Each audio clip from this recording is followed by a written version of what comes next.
democracy. And I was a young man in the trenches myself.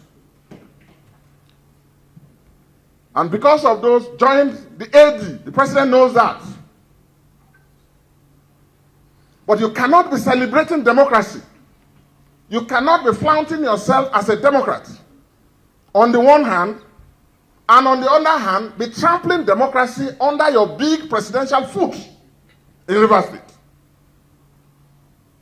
The president missed a golden opportunity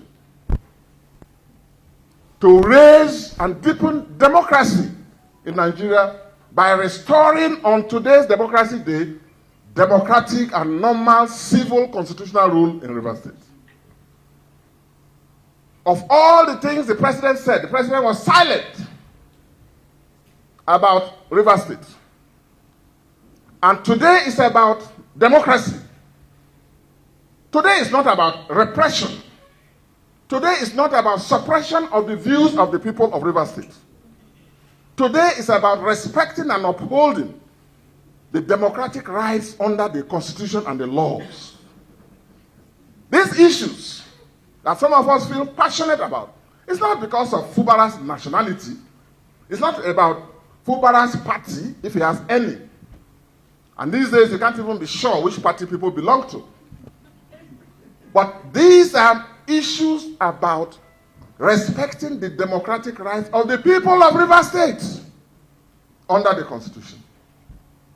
So I'm disappointed, firstly, that the president never said a word about the undemocratic developments in Rivers State, which he has enabled, which he has brought about, which he has sanctioned, and which he continues to sustain.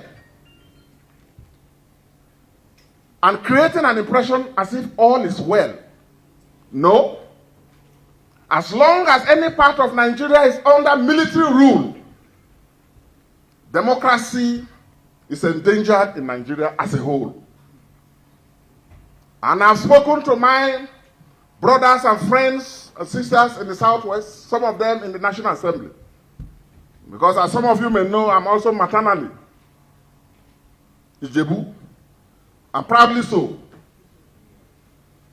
With this undemocratic precedent, the president, by pandering to particular political interests, has put the overall democracy of our people, particularly in big states like Lagos and Kano, in the future.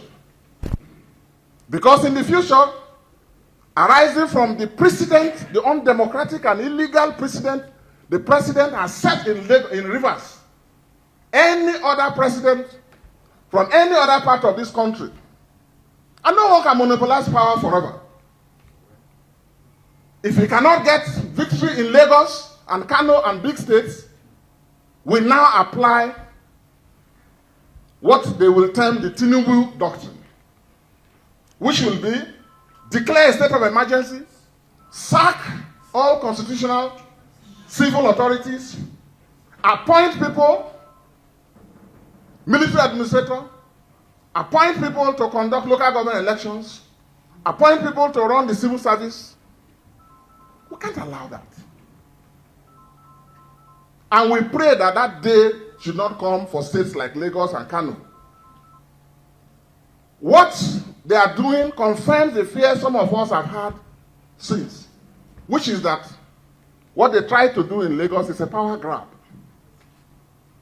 Today, I'm saddened that in spite of the beautiful rhetoric that the president came to the National Assembly to deliver, the president was silent about restoration of democratic rule and normalization of civil rule in Rivers State. And I'm